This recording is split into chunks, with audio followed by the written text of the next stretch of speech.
Hello everyone. In last two lectures, we read about two topics. What were the two topics? Fundamental theorem of arithmetic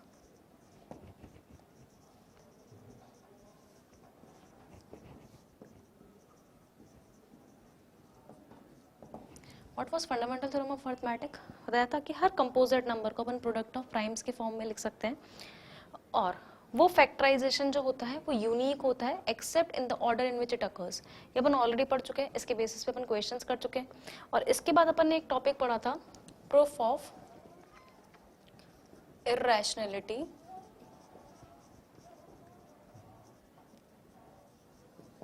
and decimal expansion.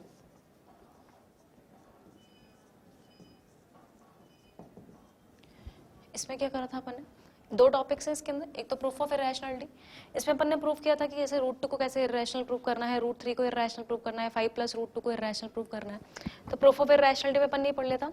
और एक अपन ने पढ़ा था decimal expansion. Decimal expansion में अपन ने terminating non terminating पढ़ा था. एक तो अपन ने चेक किया था कि कौन से रैशनल नंबर्स टर्मिनेटिंग होंगे, कौन से rational number non terminating and repeating होंगे. एक क्वेश्चन उस टाइप के थे. सेकंड अपन ने किसी भी रिकरिंग डेसिमल को P/Q के फॉर्म में कन्वर्ट करना सीखा था. ये लास्ट के दो लेक्चर्स में अपन ने ये दोनों टॉपिक्स कवर कर लिए थे.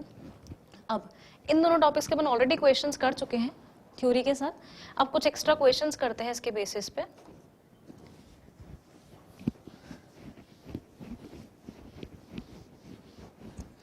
So today's lecture is based on only questions, that is some important questions related to these two topics.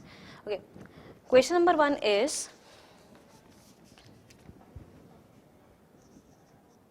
if two positive integers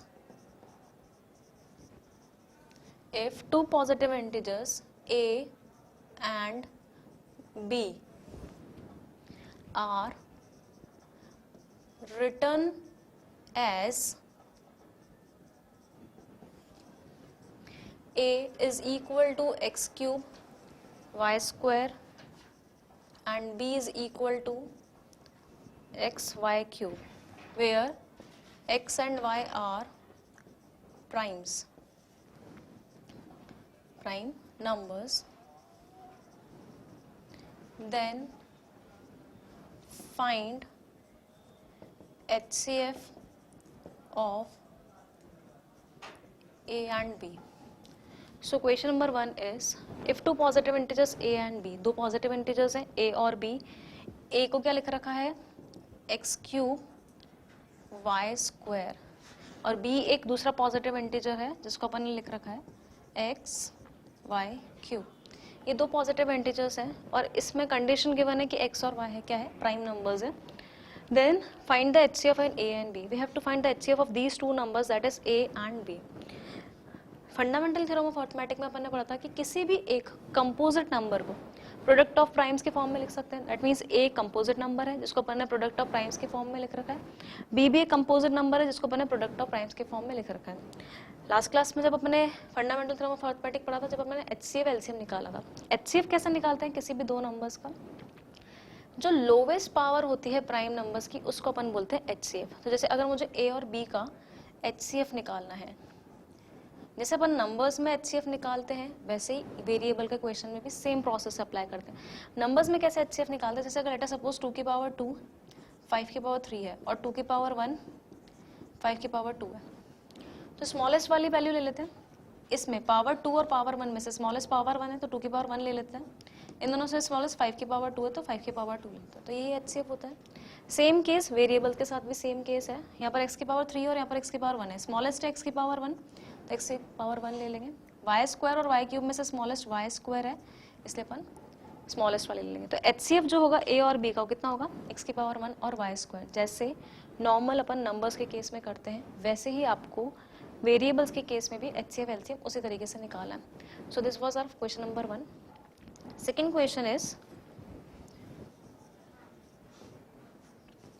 can two numbers have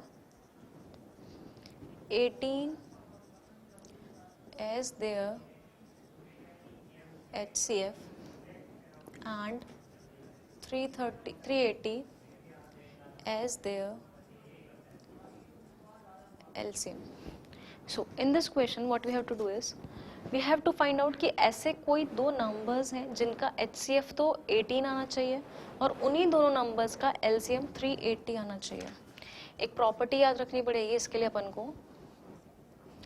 HCF divides LCM completely.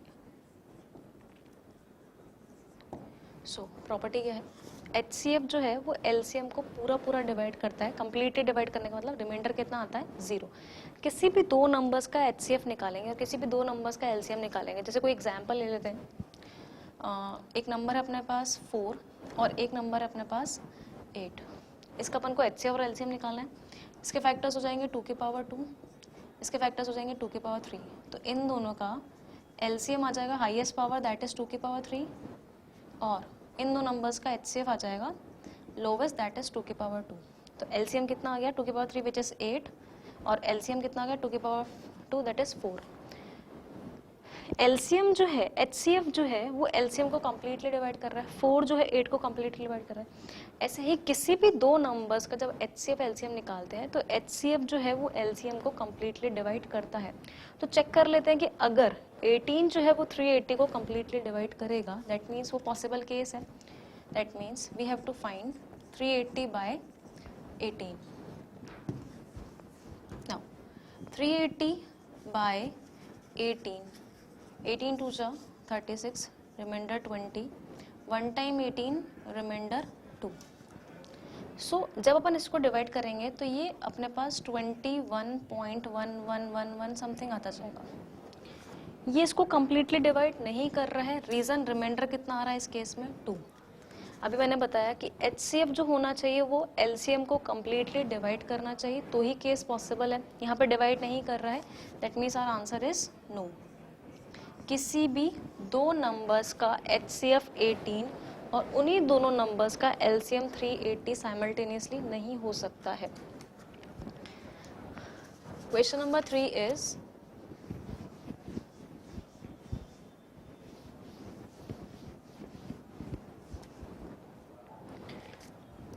explain why 7 into 11 into 13 plus 13 and 7 into 6 into 5 into 4 into 3 into 2 into 1 plus 5 are composite numbers. In this question we have to explain. ये दो numbers है, एक number ये वाला है, एक number ये वाला है. तो अपन को एक्सप्लेन करना है कि ये दोनों नंबर कंपोजिट क्यों है. पहले इस नंबर के लिए चेक कर लेते हैं. नंबर है 7 इंटू 11 इंटू 13 प्लस 13. अब कंपोजिट नंबर्स वो नंबर्स होते हैं जो किसी न किसी के मल्टीपल हों. जैसे 2 के मल्टीपल सारे कंपोजिट है, 3 के सारे मल्टीपल्स कंपोजिट है, या फिर अपन बोल सकते हैं जिसके 2 से ज़्यादा फैक्टर्स होंगे वो कंपोजिट नंबर्स हैं. ये एक टर्म है और ये एक टर्म है. दोनों में से 13 कॉमन आ रहा है. This can be written as 7 into 11 plus 1. That means ये 13 इंटू समथिंग आएगा. ये 13 का मल्टीपल है. ये कौन सा नंबर होगा? कंपोजिट नंबर होगा. और यही बताना था कि ये नंबर कंपोजिट है. क्यों? क्योंकि ये 13 का मल्टीपल आ रहा है. That means this is a composite number. Second same way इस नंबर को भी चेक कर लेते हैं. सेकेंड है 7 into 6 into 5 into 4 into 3 into 2 into 1 plus 5. Again this is a single term, this is a second term. Terms are separated by plus and minus. इन दोनों terms में से अपन को क्या कॉमन दिख रहा है? 5 कॉमन दिख रहा है. So remaining is 7 into 6. ये 5 अपन बाहर ले चुके हैं तो यहाँ बचेगा 4 इंटू 3 इंटू 2 इंटू 1 प्लस क्या आ जाएगा यहाँ से 1. सो दिस इज मल्टीपल ऑफ 5. इसको मैं 5m बोल सकती हूँ. कोई ना कोई इंटीजर वैल्यू आएगी. Let it support m is an integer. ये 5 का मल्टीपल है तो ये प्राइम तो हो ही नहीं सकता. That means again this is a composite number. इस तरीके से कोई भी नंबर दे रखा हो अपन उसको प्रूव कर सकते हैं कि कंपोजिट है कि प्राइम नंबर है.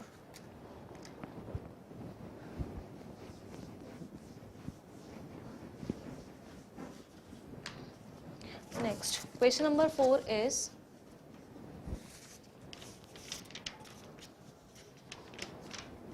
an army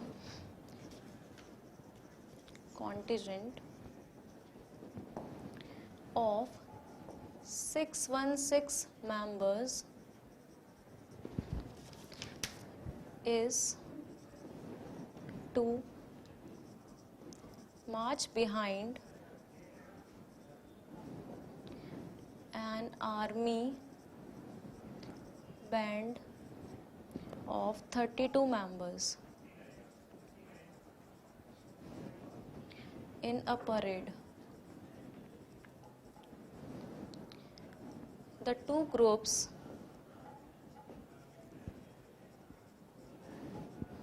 are to march in the same number of columns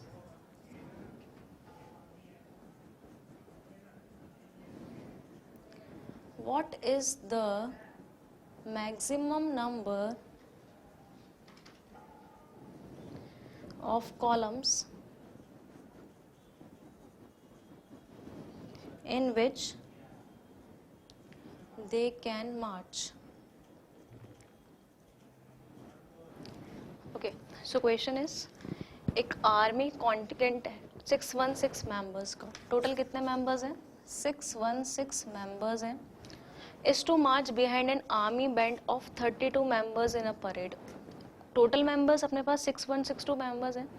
उनको 32 मेंबर्स के पीछे चलना है इन अ परेड. यहाँ पे कुछ लेट अस सपोज ये 1 2 3 4 5 ऐसे करके 32 मेंबर्स हैं. इनके पीछे 616 मेंबर्स को यहाँ पर अपन को अरेंज करना है. यहाँ पर एक एक एक एक मेंबर इनके पीछे आ जाएगा. सिमिलरली यहाँ पर भी एक एक एक मेंबर इनके पीछे आ जाएगा. ये रो बनी हुई है. अब अपन को इनको ऐसे अरेंज करना है so that the two groups are to march in the same number of columns. वो जो दो ग्रुप्स हैं दोनों सेम नंबर ऑफ कॉलम्स में मार्च करने चाहिए. ये जो नंबर ऑफ कॉलम्स आने चाहिए वो सेम नंबर ऑफ कॉलम्स होने चाहिए. ये अपने पास रोज है और ये अपने पास कॉलम्स है. तो ये सेम नंबर ऑफ कॉलम्स में मार्च करने चाहिए.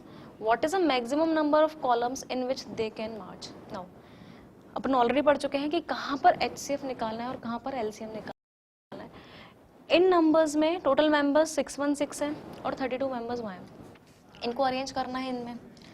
अब कॉलम्स कितने बनेंगे? मैक्सिमम नंबर ऑफ कॉलम्स पूछा है. कॉलम्स कितने बनेंगे? जितने मेंबर्स है उससे कम ही कॉलम बनेंगे. क्यों? क्योंकि एक रो में कुछ मेंबर्स आएंगे, सेकंड रो में भी कुछ मेंबर्स आएंगे. तो नंबर ऑफ कॉलम्स जो होंगे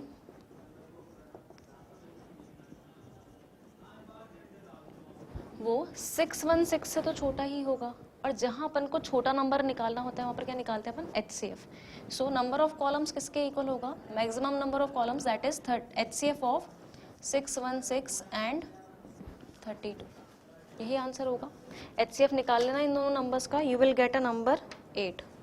इन दोनों नंबर का HCF कितना आ जाएगा? 8. तो मैक्सिमम नंबर ऑफ कॉलम्स कितने रिक्वायर्ड होंगे? 8. जैसे 1 2 3 4 5 6 ऐसे करके 8 कॉलम्स हैं जिसमें अपन 616 मेंबर्स और 32 मेंबर्स को अरेंज कर सकते हैं.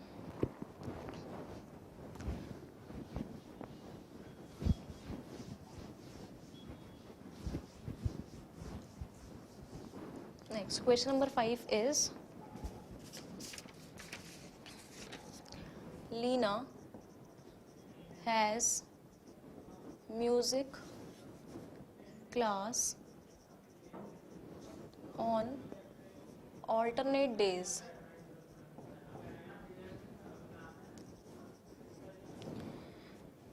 Dance class once in 3 days and yoga once in 5 days. On the 1st January, she had all the 3 classes. When will she have all the 3 classes again. So what is the question is, Leena has music class on alternate days. एक person है लीना, उसकी music class जो है वो alternate days आती है. Alternate days मतलब अगर अपन म्यूजिक क्लास की बात करें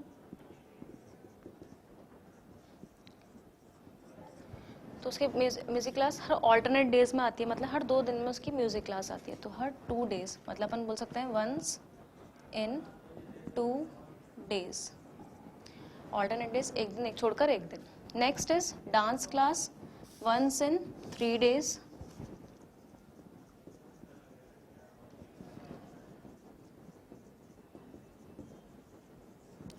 and next is yoga that is once in 5 days. Yoga classes कब आती है उसकी? Once in 5 days.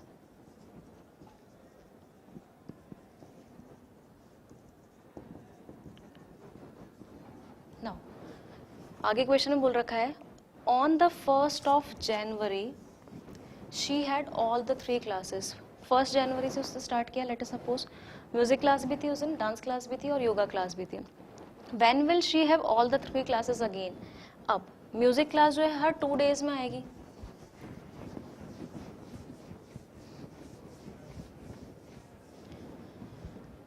Music class जो है वो हर 2 days में आएगी. दैट मीन्स अगर 1st जनवरी को म्यूजिक क्लास थी तो नेक्स्ट कब आएगी उसकी? 3rd को, देन 5th को, देन 7th को and so on. Similarly dance class जो है वो हर 3 days में आ रही है. तो 1st को होगी तो नेक्स्ट कब होगी? 4th को. नेक्स्ट 3 days में कब होगी? 7th को. नेक्स्ट 3 days में कब होगी? 10th को. एंड योगा क्लास आ रही है हर 5 days में. 1st को है तो 5 days में 6 को आ जाएगी. Next 11 and so on. तब उसने पूछा है अपन से कि अब उसकी नेक्स्ट जैसे 1st को तो उसकी सारी क्लासेस सेम डे पे आ गए, अब कौन सी डेट को वापस से उसके सारे क्लासेस आएंगे?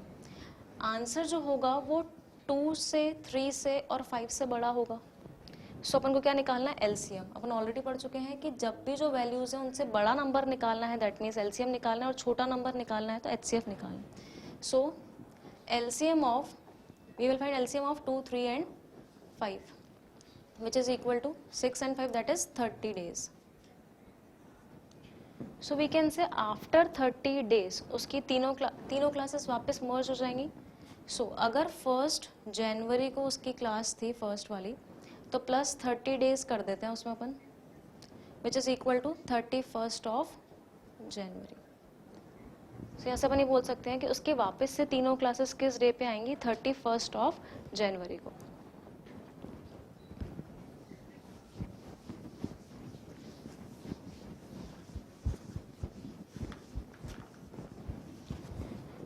Next question number 6 is a rope of length 140 centimeter has to be cut into 2 pieces in the ratio 3:4. What is the maximum length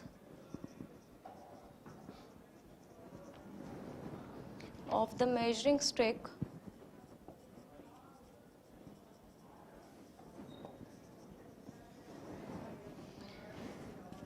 which should be used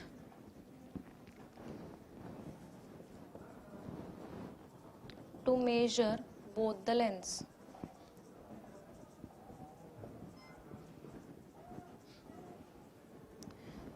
in this question what is given? एक रोप है जिसकी length है 140 centimetre. Length कितनी है? 140 centimetre. Has to be cut into 2 pieces. इस 140 centimetre को length को रोप को अपन ने 2 पीस में कट कर दिया इन द रेशियो 3:4. किस रेशियो में कट किया? 3:4. तो अपन यहाँ से बोल सकते हैं let length of first piece which is equal to 3x. क्योंकि किस रेशियो में कट कर रहे हैं? 3:4. तो ये 3 का मल्टीपल होगा और उसका सेकेंड वाला पीस जो होगा वो 4 का मल्टीपल होगा. Similarly length of second piece is equal to 4x. इन दोनों को मिलाकर कितना लेंथ है 140 centimetre. So we can say 3x plus 4x is equal to 140. 7x is equal to 140. So we will get x is equal to 20. यहाँ से अपन को क्या मिल गया, x की वैल्यू फाइंड आउट कर लिया अपन ने यहाँ से. अब मुझे दोनों लेंथ की, दोनों जो अपन ने दो पीसेस कट किए उनकी लेंथ चाहिए. तो फर्स्ट वाले की लेंथ कितनी हो गई, फर्स्ट पीस की जो लेंथ है वो था 3x. x की वैल्यू कितनी फाइंड आउट करी अपन ने 20. So that 3 into 20 which is equal to 60 centimetre. तो फर्स्ट जो पीस अपन ने लेंथ को जो दो पार्ट्स में कट किया, तो फर्स्ट पीस कितने सेंटीमीटर का होगा 60 सेंटीमीटर का. सिमिलरली अगर मैं सेकंड वाले की लेंथ निकालूं तो सेकंड वाला कितना था यहाँ से 4x. x is equal to 20. 4 into 20 which is equal to 80. 80 plus 60 कितना हो जाएगा अपने पास अगेन 140. 140 को अपन ने दो पार्ट्स में डिवाइड कर दिया, दैट इज 60 सेंटीमीटर और 80 सेंटीमीटर. अब अपन से ये नहीं पूछा गया था कि कितने पार्ट्स में, मतलब उसकी लेंथ क्या है. आपसे क्वेश्चन में क्या पूछा गया है, what is the maximum length of measuring stick which should be use to measure both the lengths. अब एक रोप है जिसकी जो लेंथ है वो 60 सेंटीमीटर है, एक और रोप है जिसकी लेंथ है 80 सेंटीमीटर. अब बोल रहा है कि ऐसी एक मेजरिंग स्टिक लेनी है जिससे ये वाली लेंथ इसको भी मेजर कर सकें और इसको भी मेजर कर सकें. तो ज़रूरी नहीं है आपका जो स्केल होना चाहिए वो इन दोनों से बड़ा होना चाहिए. लेट अस सपोज अगर 10 सेंटीमीटर का, तो 10 सेंटीमीटर ये 6 टाइम्स मेजर हो जाएगा. ऐसे ही भी 10 करके 6 टाइम्स मेजर हो जाएगा. अब जो स्केल होना चाहिए आपका, स्टिक होनी चाहिए, वो छोटी भी हो सकती है बड़ी भी हो सकती है. अगर 60 सेंटीमीटर से बड़ी हो गई कोई स्टिक, 60 सेंटीमीटर से बड़ी हो गई तो इसको मेजर कर नहीं सकते. 60 सेंटीमीटर से छोटी ही चाहिए होगी तभी अपन 60 और 80 को मेजर कर सकते हैं. So we have to find HCF of 60 and 80. 60 और 80 का HCF निकालेंगे तो कितना आ जाएगा अपने पास 20 सेंटीमीटर. तो मैक्सिमम आपसे पूछा था what is the maximum length, कितनी मैक्सिमम लेंथ अपन को चाहिए होगी ताकि ये मेजर हो जाए. जैसे अगर 20 सेंटीमीटर की स्टिक है तो उसको कितनी बार यहाँ से डालना पड़ेगा 20 20 20 3 टाइम्स में मेजर हो जाएगा ये, और 20 20 20 20 करके ये 4 टाइम्स में मेजर हो जाएगा. अगर मैं 10 ले लेती हूँ 10 से भी मेजर हो जाएगा ये 6 टाइम्स, और ये 10 सेंटीमीटर से 8 टाइम्स मेजर हो जाएगा. बट क्वेश्चन में क्या पूछा गया था अपन से, मैक्सिमम लेंथ निकालनी है. मैक्सिमम लेंथ निकालने के लिए कितना होगा 20. लेट अस सपोज, अब 10 से तो नहीं पॉसिबल है क्योंकि 20 पॉसिबल है तो 10 छोटा लेंगे नहीं. लेट अस सपोज 30 ले लेते हैं. अब 30 सेंटीमीटर से यहाँ से 30 ले लिया और यहाँ से भी 30 ले लिया, तो ये तो मेजर हो जाएगा 30 30 2 टाइम्स मेजर हो जाएगा. यहाँ पर अगर 30 सेंटीमीटर ले लेते हैं और नेक्स्ट 30 सेंटीमीटर ले लेंगे, 30 30 60 हो गया, लेकिन बचेगा 20 which is not multiple of 30, इसलिए 30 यूजफुल नहीं है. ऐसे आप 40 ले लो 50, कोई मेजर नहीं हो पाएगा. इसलिए HCF निकालना पड़ेगा क्योंकि स्मॉलेस्ट वैल्यू निकालनी है दोनों की. सो 20 सेंटीमीटर मैक्सिमम लेंथ होगी जो इसको भी मेजर कर लेगी और इसको भी मेजर कर सकती है.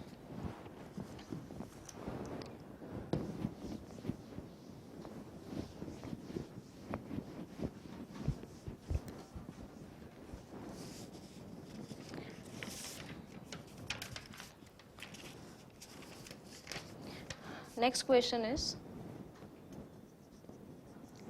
prove that 5 minus 2 root 3 is an irrational number. ये अपन ऑलरेडी प्रूव कर चुके हैं. प्रूफ ऑफ इरेशनलिटी में एक बार रिवाइज कर लेते हैं इस क्वेश्चन को करना कैसे है. मैंने आपको बताया था इन क्वेश्चन को कॉन्ट्राडिक्ट मेथड से ही सॉल्व करना है. कॉन्ट्राडिक्ट मेथड कैसे, अपन पहले अज्यूम कर देते हैं. Let us assume 5 minus 2 root 3 is a rational number. Prove करना है कि ये इरेशनल नंबर है. अपन कॉन्ट्राडिक्ट स्टेटमेंट ले लेते हैं कि ये एक रैशनल नंबर है. अगर ये एक रैशनल नंबर है तो अपन पढ़ चुके हैं इसको, दैट इज ये P/Q की फॉर्म में रिप्रेजेंट कर सकते हैं, दैट इज A/B और P/Q कुछ भी लिख सकते हैं आप, where A and B are coprimes. Now 5 को अपन उधर ले जाते हैं. यहाँ 2√3 नेगेटिव है, इसको वहाँ ले जाएंगे, a बाई बी को इधर लेकर आते हैं, 5 minus a by b is equal to 2√3, LCM हो जाएगा 5, so this is equal to 5b minus a is equal to 2√3। यहाँ पर 2 को नीचे भेज देंगे अपन, मल्टीप्लाई वाला है, सो 2 मल्टीप्लाई में है, जब डिवाइड में जाएगा so equation will become 5b minus a upon 2b is equal to √3। Contradict method से कर रहे हैं अपन को पता है √3 एक इर्रेशनल नंबर है। नाउ a और b इंटीजर्स थे, ये भी इंटीजर है, ये एक रैशनल नंबर मिलेगा, रैशनल को रैशनल से डिवाइड करते हैं तो एक रैशनल नंबर ही मिलेगा यहाँ से। सो एक रैशनल नंबर इरेशनल नंबर के कभी भी इक्वल नहीं हो सकता। दैट मीन्स ये वाली क्वांटिटी कभी भी √3 के इक्वल नहीं आएगी। आप a और b की वैल्यू कुछ भी पुट करो, इनफाइनाइट वैल्यूज पुट करो, आपको condition must is a and b should be an integers, ठीक है। तो यहाँ से कभी भी इसकी वैल्यू जो है एक इरेशनल नंबर नहीं मिलेगी। तो अब हमने लेट किया था कि अगर ये रैशनल है, अगर जब रैशनल लेट कर रहे हैं तो अपने पास एक इक्वेशन आ रही है जो कि पॉसिबल केस नहीं है, दैट मीन्स वो रैशनल नहीं होगा। तो अपन बोलेंगे this contradict our assumption, therefore 5 minus 2√3 is an irrational number.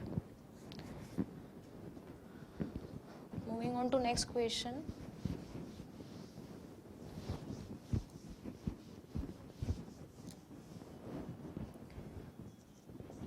Question number 8 है, find the least number of 5 digits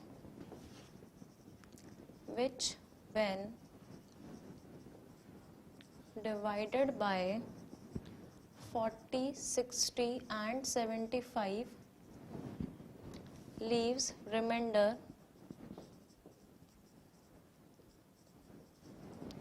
31, 51 and 66 respectively.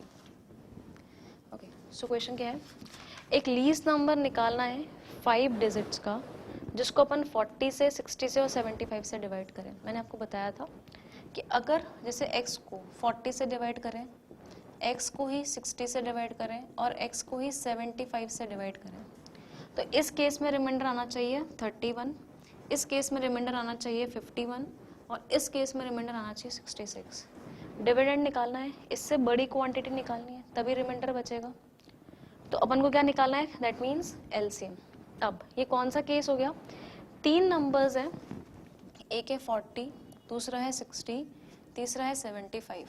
इस केस में रिमाइंडर है 31, इस केस में रिमाइंडर है 51 और इस केस में रिमाइंडर है 66।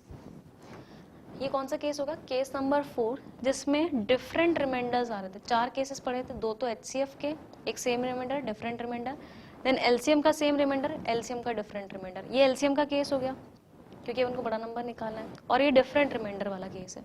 सो पहले अपन को क्या करना है, 4th केस में क्या करते हैं अपन, पहले सबट्रैक्ट कर देते हैं, यहाँ से आ जाएगा 9, यहाँ से भी आ जाएगा 9 और यहाँ से भी आ जाएगा 9।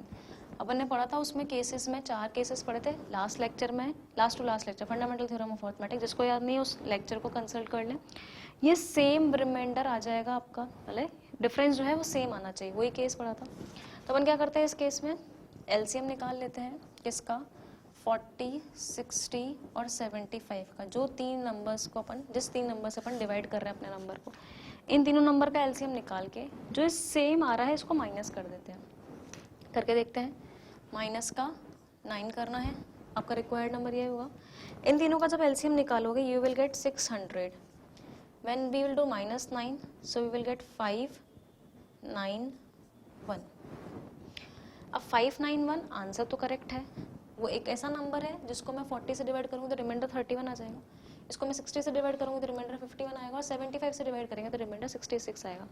बट आपको कौन सा नंबर निकालना है, least number of 5 digits. This is a 3 digit number, least number which is 3 digit.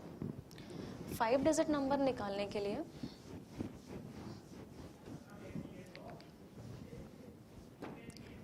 सबसे पहले अपन को निकालना पड़ेगा लीस्ट 5 डिजिट नंबर.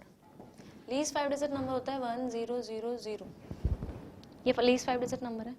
अब यहाँ से तो सेम रिमाइंडर आ ही नहीं रहा अपने पास, मतलब नंबर आ नहीं रहा. अब 600 का ऐसा मल्टीपल निकालना है. यहाँ तो अपन -9 तो बाद में करते हैं लास्ट में. 600 अगर इन तीनों नंबर से डिविजिबल है तो 600 का मल्टीपल भी इन तीनों नंबर से डिविजिबल होगा. तो मुझे 600 का एक ऐसा मल्टीपल निकालना है जो कि कितने डिजिट का होना चाहिए, 5 डिजिट का. नंबर कौन सा है, 1000. अब अपन को निकाला है 1000 को क्या कर देंगे, सॉरी 10,000 है 5 डिजिट नंबर. इसको किससे डिवाइड कर देंगे, 600 से. ये 1 टाइम आएगा 600 4000. 6 टाइम्स आएगा 3600. Will get reminder 400. मतलब ये जो 5 डिजिट नंबर है 10000 that is 10,000 is not divisible by 600. मुझे ऐसा नंबर निकालना है जो 600 का मल्टीपल हो. तो अपन बोलेंगे least 5 digit number which is multiple of 600. 10,000 में से अगर मैं 400 सब्ट्रैक्ट कर लूँगी तो 600 से डिविजिबल तो हो जाएगा, बट वो एक 4 डिजिट नंबर आ जाएगा. अपन को निकालना है 5 डिजिट नंबर. तो जब भी लीस्ट 5 डिजिट नंबर निकालना है और आपका रिमाइंडर आ रहा है तो आपको क्या करना है, पहले डिवाइजर में से रिमाइंडर को माइनस कर देना. That is 600 minus 400 which is equal to कितना आ जाएगा, 200. और वो 200 अगर मैं इसमें ऐड कर देती हूँ 10000 प्लस 200, सो आंसर क्या आएगा 10200. ये एक लीस्ट 5 डिजिट नंबर है जो कि मल्टीपल है किसका, 600 का. अब क्या निकालना होता है, पहले तो एलसीएम निकालना होता है. एलसीएम 600 था, उसका मल्टीपल कौन सा आ गया 10200. अब आपका रिक्वायर्ड नंबर क्या होता है, जो भी एलसीएम होता है या एलसीएम का जो भी मल्टीपल होता है उसमें से ये जो सेम वैल्यू आ रही है 9 उसको सब्ट्रैक्ट कर देते, जैसे यहाँ पे भी किया अपन ने. बट ये 3 डिजिट नंबर था इसलिए अपन ने इसको कंसिडर नहीं किया. अपन को 5 डिजिट नंबर चाहिए तो यहाँ से -9 कर देंगे. You will get 10191. So this is a least 5 digit number which when divided by 40 will get reminder 31. 60 से डिवाइड करने पे 51 आ जाएगा और 75 से इस नंबर को डिवाइड करने पे रिमाइंडर आ जाएगा 66.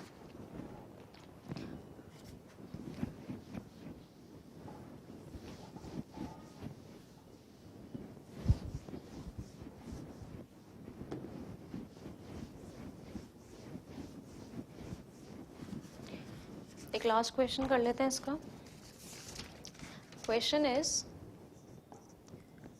the traffic lights at 3 different signals changes after 48 seconds, 72 seconds and 108 seconds. Okay, if they change at 7 a.m. simultaneously,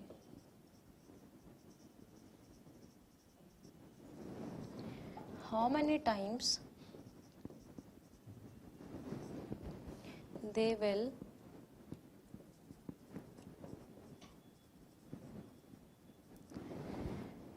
change between 7 a.m.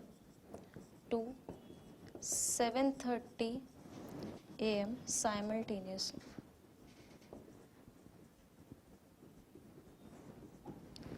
So question क्या है, ट्रैफिक लाइट्स हैं 3 डिफरेंट सिग्नल्स पे, changes after 48 second, 72 seconds and 108. 3 different signals पे अलग अलग traffic light है.